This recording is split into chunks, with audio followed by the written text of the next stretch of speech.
તો જો હવે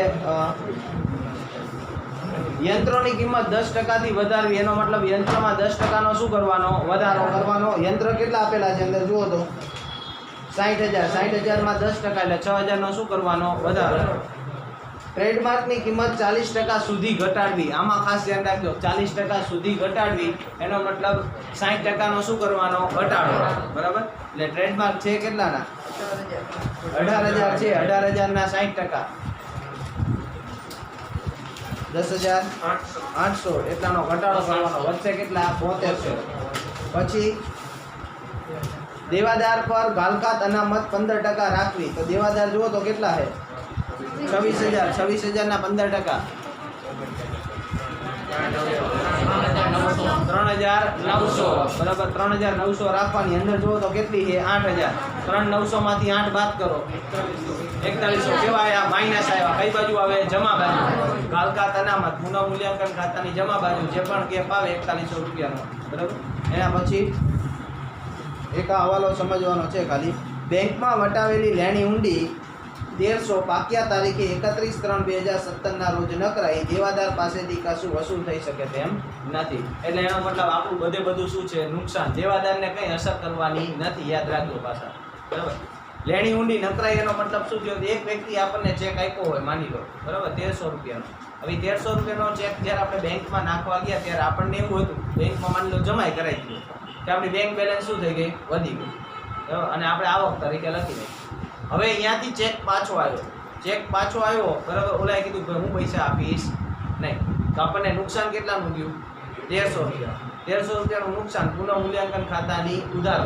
બીજું, આપણે ઓલી જે બેંક બેલેન્સ વધારી દીધી હતી, હવે બેંક બેલેન્સ આપણે એટલી શું કરવી પડે? ઘટાડવી પડે. એટલે બેંક બેલેન્સ ઘટાડો તો બેંક ખાતાની કઈ બાજુ આવે? જમા બાજુ. બરાબર? તો એની બે અસર થાય. એક તો પુનઃ મૂલ્યાંકન ખાતાની ઉધાર બાજુ અને બીજું બેંક ખાતાની જમા બાજુ. કોની? લેણી ઊંડી નકરાણી એની. બરાબર? પહેલી અસર પુનઃ મૂલ્યાંકન ખાતાની ઉધાર બાજુ અને બીજું બેંક ખાતાની જમા બાજુ. બરાબર? એના પછી પેઢીની ભાગણીનું મૂલ્યાંકન 60,000 કરવામાં આવ્યું. એટલે નિવૃત્ત ભાગીદાર છે કોણ છે? રામ. રામના ભાગની ભાગણી ગોતવી પડે અને નવું નફા નુકસાનનું પ્રમાણ છે 2:1. એકદમ સિમ્પલ દાખલો છે જો ખાલી ચાલુ ખાતા બનાવતા આવડતા હોય તો. બરાબર? નવું પ્રમાણ આપણને આપ્યું છે. કયું આપ્યું નવું પ્રમાણ? 2:1. ટોટલ કેટલા થાય? 3. લાભના પ્રમાણનું સૂત્ર? લાભનું પ્રમાણ બરાબર નવો ભાગ માઇનસ જૂનો ભાગ.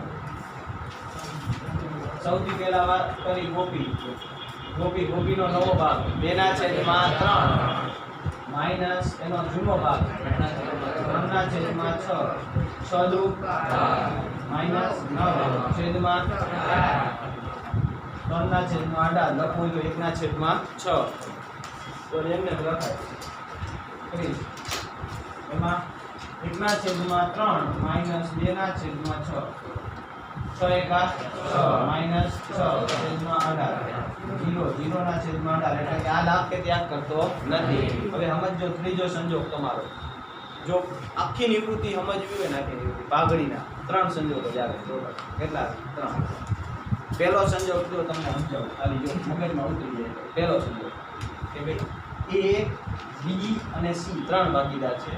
C નિવૃત્ત થાય. C શું થાય છે? નિવૃત્ત. A અને B આ બંને લાભ કરે છે. આ બંને શું કરે છે? લાભ. આપેલો છે. મગજમાં વિતરું શું બોલ્યું?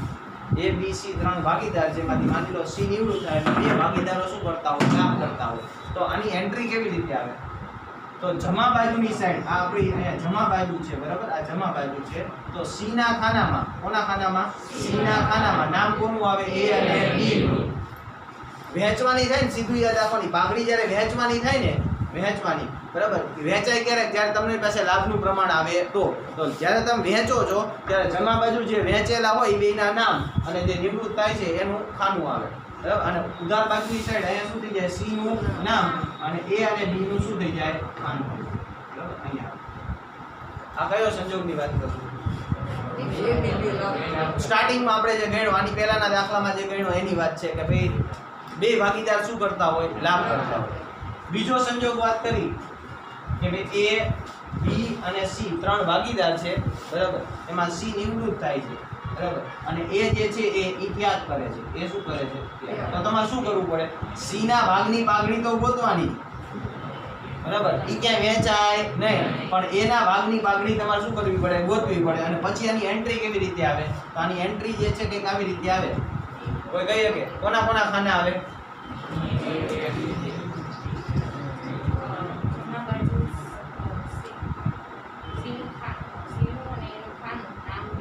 બી નું નામ અને બી નું નામ અને એ અને સી નું ખાનું બરાબર. જે ત્યાગ નથી કરતો ને એનું નામ આવી જાય. એટલે બી નું નામ આવે. કોનું નામ આવે? બી નું નામ. અને ખાનું કોનું આવે? એ અને સી નું ખાનું આવે બરાબર. અને ઓલી બાજુની સાઈડ શું થઈ જાય? એ અને સી નું નામ અને બી નું ખાનું આવે બરાબર. આ રીતે આ કરીશું. ક્યારે? જો કોઈ ભાગીદાર ત્યાગ કરતો હોય ત્યારે. અને ત્રીજો સંજોગ નિવૃત્તિનો છેલ્લો પાઘડી માટેનો સંજોગ કે ભાઈ એક જ ભાગીદાર ત્યાગ કરે છે. છેલ્લી બેન અને વાર્તા મસ્ત આવ્યો, આમ બધી મજા આવશે. પછી છેલ્લો સંજોગ ત્રીજો કે ભાઈ એક જ ભાગીદાર લાભ કરે છે. એક ભાગીદાર લાભ કે ત્યાગ કરતો નથી. તો જે ભાગીદાર લાભ કરે છે ખાલી એનું એકનું જ નામ આવે. ઓલો લાભ કે ત્યાગ નીકળી જાય એનું કંઈ આવે નહીં. તો એનું શું કરવાનું? દાખલા તરીકે આ જ સંજોગની વાત કરી. તમારે એ બી અને સી છે, એમાં સી નિવૃત્ત થાય છે બરાબર. એ એક જ તે લાભ કરે છે. એક શું કરે છે? લાભ. બી કઈ લાભ કે ત્યાગ કરતો નથી. તો કેવી રીતે અસર આવે? જમા બાજુ સી ના ખાનામાં. કોના ખાનામાં? સી ના ખાનામાં. નામ કોનું? એનું નામ, સી નું ખાનું. ઓલી બાજુની સાઈડ સી નું નામ, એનું ખાનું. બી નું કઈ વચમાં આવે નહીં. આખી નિવૃત્તિમાં પાઘડીના 3 જ સંજોગ છે બરાબર. 2 ભાગીદાર લાભ કરે, 1 ભાગીદાર ત્યાગ કરે, અને ત્રીજું કે 1 ભાગીદાર લાભ કે ત્યાગ કરતો ન હોય. આ 3 સંજોગ સમજી લો એટલે નિવૃત્તિમાં પાઘડી પૂરી થઈ જાય બરાબર. પણ આને પ્રેક્ટિકલી મગજમાં ઉતારવું પડે બરાબર. અત્યારે માની લો આની વાત કરું તો અહીંયા ગોપી એક જ લાભ કે ત્યાગ કરે છે, ના કરતું નથી. તો ખાલી અસર કેવી રીતે આવશે? ગોપીનું નામ, રામનું ખાનું. જમા બાજુ ગોપીનું નામ, રામનું ખાનું. ઓલી બાજુ રામનું નામ, ગોપીનું ખાનું બરાબર. વચમાં આનું ક્યાંય નામ આવશે શું કામ? લાભ કે ત્યાગ કરતો નથી બરાબર. તો અહીંયા આપણે લાભનું પ્રમાણ ગોતી લીધું. હવે શું કરવું પડશે તમારે? પાઘડીનું મૂલ્યાંકન. એટલે કોના ભાગની પાઘડી ગોતવાની? રામના ભાગની પાઘડી.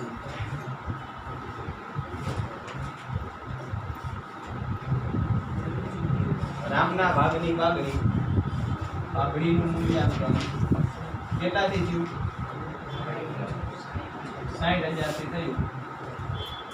તો રામના ભાગની પાઘડી 60,000 ગુણ્યા રામનું પ્રમાણ કેટલું હોય? 1/6. કેટલા આવે? 10,000. 10,000 કોણ આપશે? ગોપી આપશે. કોણ આપશે? ગોપી. એટલે જમા બાજુ ગોપીનું નામ, રામનું ખાનું. ઉધાર બાજુની સાઈડ રામનું નામ અને ગોપીનું ખાનું બરાબર. આ રીતે અસર આવશે. જે લોકો નાખ્યું છે એ રફમાં કરો.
ना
અત્યારે આ દાખલો ગણવાનો છે, કદાચ ગણાઈ ગયો હોય તો પણ ભલે, ન ગણાનો હોય તોય ભલે, બરાબર. આ દાખલો મારે ગણેલો જોઈએ બધા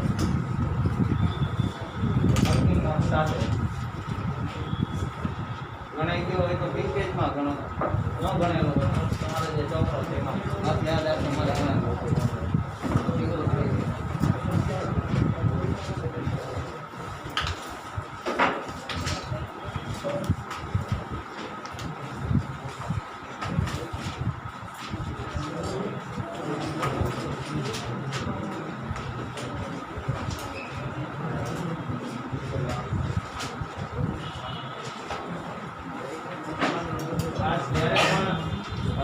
ચાલુ ખાતા આવે ત્યારે ખાતા નિવૃત્ત ભાગીદારનું ખાતું કેવી રીતે બંધ કરવું એ ખાસ ધ્યાન રાખવું. બાકી દાખલામાં કાંઈ હોતું નથી.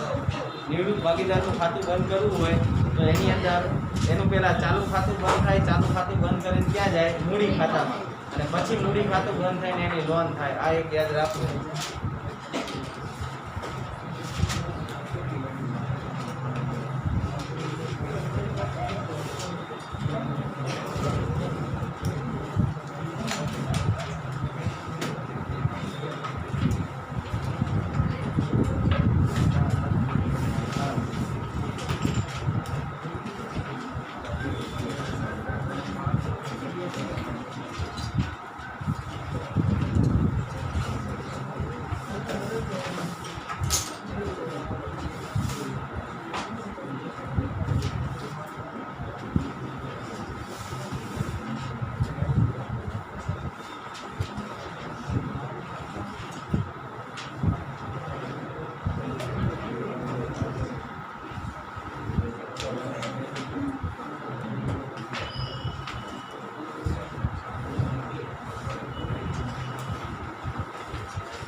શરૂઆત હંમેશા મૂડીથી કરવાની. એટલે મૂડી જે છે એ મૂડી ખાતાની જમા બાજુ 1 4 બા આ લાવ્યા કેટલી છે મૂડી? 20,000 20,000 30,000 મૂડી આવી ગઈ. મૂડી લીધા પછી તરત જ ચાલુ ખાતાની બાકી લઈ લેવાની. ચાલુ ખાતાની બાકી કેવી રીતે લેવાની? યાદ રાખજો, પ્રવેશ, નિવૃત્તિ, વાર્ષિક હિસાબ બધા માટે યાદ રાખવાનું. મૂડી દેવા બાજુ બરાબર જે પણ બાકી છે બરાબર એ કઈ બાજુ આવશે? જમા બાજુ. અને મિલકત લેણા બાજુ છે એ ઉધાર. અહીંયા 1 4 બા આ લાવી એમાં ગોપીની 8,000 અને રામની 10,000 બરાબર. અને આની 1 4 બા આ લાવી જો મિલકત લેણા બાજુ આપી છે કેટલી? 40,45 બરાબર. પેલા મૂડી લીધી પછી ચાલુ ખાતાની બાકી. હવે શું લેવાનું? અનામત. બધી એન્ટ્રી કેમ આપવાની? ચાલુ ખાતામાં. પહેલું અનામત કયું અનામત છે? આકસ્મિક અનામત. કેટલું છે? 12,000. ભાગીદારો વચ્ચે વહેંચી દો તો જૂના પ્રમાણમાં. આકસ્મિક અનામત 6,000 4,000 ને 2,000. એના પછી જે કામદાર વળતર અનામત. હવાલો નથી એટલે પૂરેપૂરું શું થઈ જાય? વહેંચાઈ જાય. બરાબર. અને 31 3 કામદાર વળતર અનામત કેટલું છે? 45,000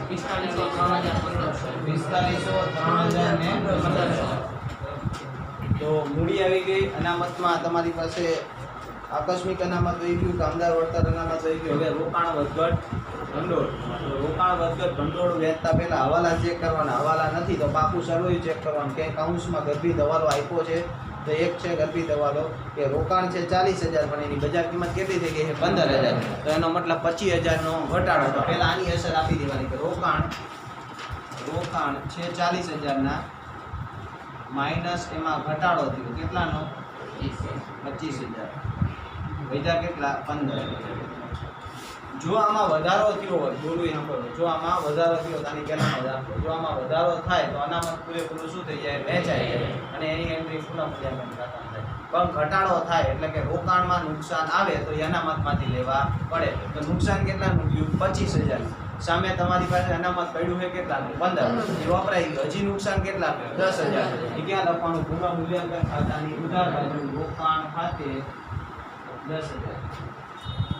અને રોકાણ જે છે એ ભાગીદારો વચ્ચે રોકાણ વધઘટ અનામત ભાગીદાર વચ્ચે વહેંચાશે નહીં. બરાબર. હવે મૂડી દેવા બાજુ પૂરું. હવે મિલકત લેણા.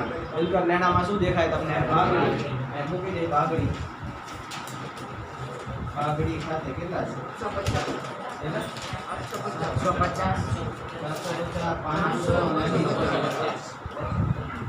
ભાગડી. બરાબર. પછી બેંકમાં રોકડ એટલે બેંક ખાતાની ઉધાર બાજુ આ લાગે કેટલા? 3,000. હવાલામાં વ્યાજ. પહેલો હવાલો યંત્રની કિંમત 10% થી વધારવી. યંત્રની કિંમત 10% થી વધારવી એનો મતલબ યંત્રમાં 10% નો વધારો કરવાનો. અંદર જો તો યંત્ર કેટલા? 60,000 પ્લસ વધારો 6,000 કેટલા થઈ જાય? 66,000 અને 6,000 પુનઃ મૂલ્યાંકન ખાતાની જમા કરવાની. યંત્ર ખાતે પછી ટ્રેડમાર્કની કિંમત 40% સુધી ઘટાડવી અને 40% સુધી લઈ જવાની છે એટલે 60% નો શું કરવાનો? ઘટાડો. અંદર જો તો યંત્ર ટ્રેડમાર્ક કેટલાના છે? માઇનસ ઘટાડો કેટલાનો થશે? 10,800. બાર કેટલા આવે? 72. 10,800 આપણી માટે નુકસાન છે. પુનઃ મૂલ્યાંકન ખાતાની ઉધાર બાજુ ટ્રેડમાર્ક ખાતે 10,800. પછી દેવાદાર પર ઘાલકાત અનામત 15% રાખવી. અંદરથી દેવાદાર ગોતી લેવાના. દેવાદાર કેટલાના?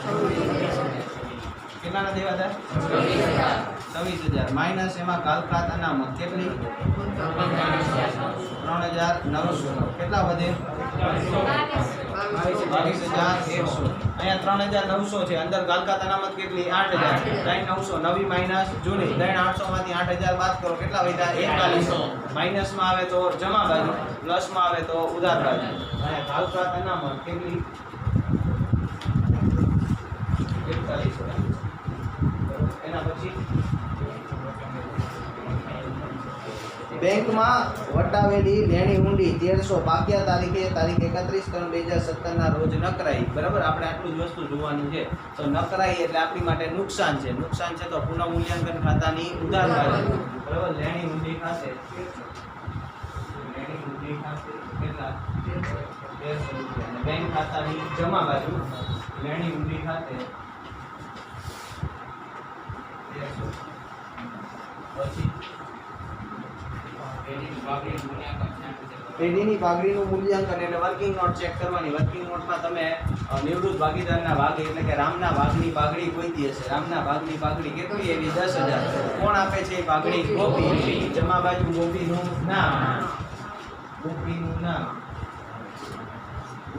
નામ અને રામનું ભાગ કેટલા? 10,000. એક વસ્તુ યાદ રાખવું, હંમેશા નિવૃત્તિની અંદર જે નિવૃત્ત થતો ભાગીદાર હોય ને એનું ખાનું તો જમામાં રકમ આવે જ તે. નિવૃત્ત ભાગીદારના ખાનામાં હંમેશા જમા બાજુ રકમ આવે જ તે.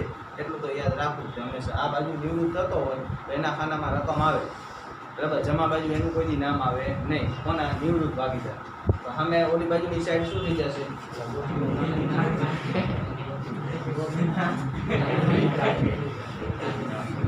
ગોપીના મૂડી ખાતે. ઓલી બાજુની સાઈડ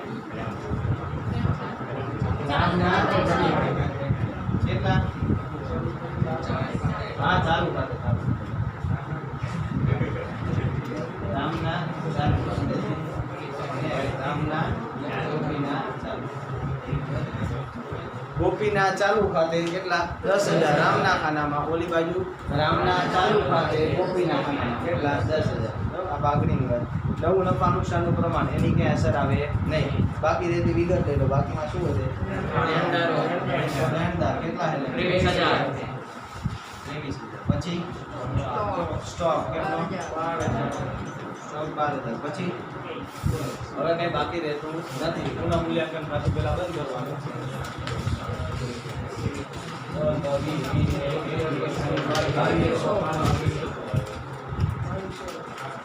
22,100 માંથી 12,000 રૂપિયાની ખોટ છે.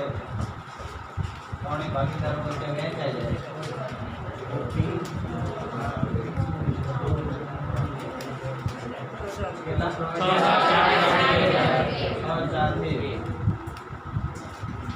ક્યાં આવશે? ચાલુ ખાતાની પુનઃ મૂલ્યાંકન ખાતે 642. હવે સૌથી પહેલા નિવૃત્ત કોણ થાય? રામ. રામનું ચાલુ ખાતું બંધ કરવાનું. રામનું ચાલુ ખાતું બંધ કરો. છેલ્લી બેન જતી એક વખત તો બધાને ધ્યાન દે. બરાબર, હવે સીધો બહાર રહીશું. સૌથી પહેલા એ ચેક કરવાનું કઈ બાજુનો ટોટલ વધુ છે. ચાલુ ખાતું બંધ કરો ત્યારે એ ખાસ જોવાનું. બરાબર, કઈ બાજુનો ટોટલ વધુ છે? જમા બાજુનો. 23,500. એ 23,500 ને આ બાજુ લઈ જઈએ. 23,500 આને લઈ જવાનું મૂડી ખાતે. ક્યાં લઈ જવાનું? મૂડી ખાતે. ચાલુ ખાતું એનું બંધ કરીને એને ક્યાં લઈ જવાનું? મૂડી. અહીંયા લખાય શું? રામના મૂડી ખાતે. રામના મૂડી ખાતે. અહીંયા ઉધાર બાજુ છે. અહીંયા કઈ બાજુ છે? ઉધાર બાજુ. રામના મૂડી ખાતામાં કઈ બાજુ છે? જમા બાજુ. અહીંયા નામ કોનું લખવાનું? ચાલુ ખાતે. અહીંયા શું આવશે? રામના ચાલુ ખાતે. રામના ખાનામાં કેટલા? 21,250. હવે આનું મૂડી ખાતું શું કરી દેવાનું? બંધ. મૂડી ખાતું બંધ કરો તો 51,250. આ બાજુ થઈ જાવ 51,250. અહીંયા 51,250. એ શું થઈ ગયું? રામની લોન. રામની લોન. અને ક્યાં લખવાની? બિન ચાલુ દેવામાં. રામની લોન 51,250. પેલા ચાલુ ખાતું બંધ કર્યું. ચાલુ ખાતું બંધ કરીને ક્યાં લઈ ગયા? મૂડી ખાતે. મૂડી ખાતું બંધ કરીને એની લોન. હવે આ બેમાં જેમ ખાતા બંધ કરી છે એ જ રીતે કરવાની. બરાબર, આની અંદર વાત કરો કઈ બાજુનો ટોટલ વધુ છે? અહીંયા 8 ને 14. આ બાજુનો વધુ લાગે છે 16 જ છે. આ બાજુ વધુ હે ને? બરાબર, કેટલા થાય? 18,500. અહીંયા લઈ લે 18,500. 18,500 માંથી ઉપરની રકમ બાદ કરો. 1750. અને શું કહેવાય બાકી આગળ લઈ ગયા આ લઈ ગયા તો ઉધાર બાજુ છે એટલે કઈ બાજુ આવે મૂડી દેવામાં ચાલુ ખાતું કોનું છે ગોપીનું 1750 આનું ચેક કરો અને કઈ બાજુનો ટોટલ લેવું આ બાજુનો કેટલો છે 9000 9000 ની આ બાજુ લાવી કેટલા વચ્ચે 2000 અને શું કહેવાય આ લઈ ગયા જમા બાજુ છે જમા બાજુ હોય એટલે એને ઉધાર બાકી કહેવાય ઉધાર બાકી હોય એટલે ક્યાં આવે મિલકત લેણામાં લખાય ચાલુ ખાતું કોનું ચાલુ ખાતું છે 20 કેટલું છે 2000 ચાલુ ખાતા બંધ થઈ ગયા હવે કયા ખાતા બંધ કરવાના મૂડી ખાતા 30000 20000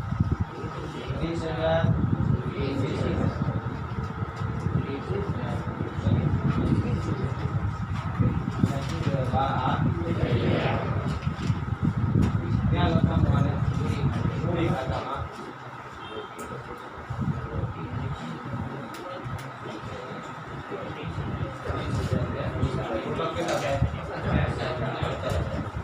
રોકડ ખાતું બંધ થઈ જાય 3000 3 માંથી 1300 જાય કેટલા વધે 1700 અને શું કહેવાય આ થઈ ગયા અહીં આવી જાય રોકડ ઓબ્લિક બેંક 1700 કરોડ રોકડ કેટલો થાય 1,26,000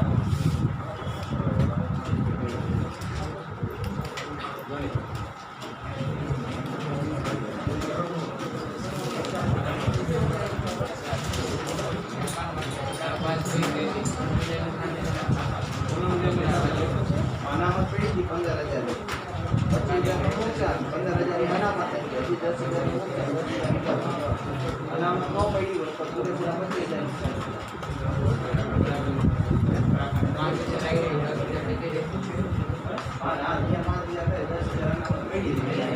અનામત વધે તો બાકી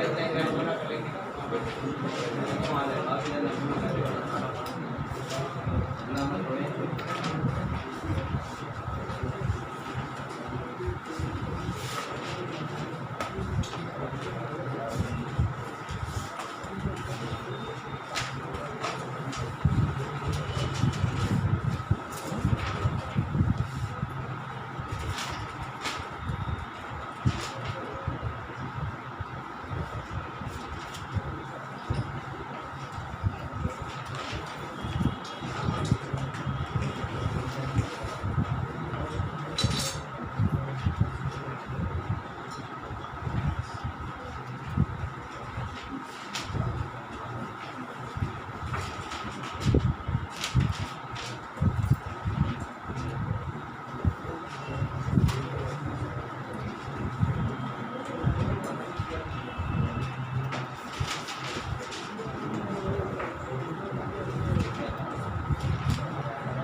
બોલ્યા વગર શાંતિથી રાખો.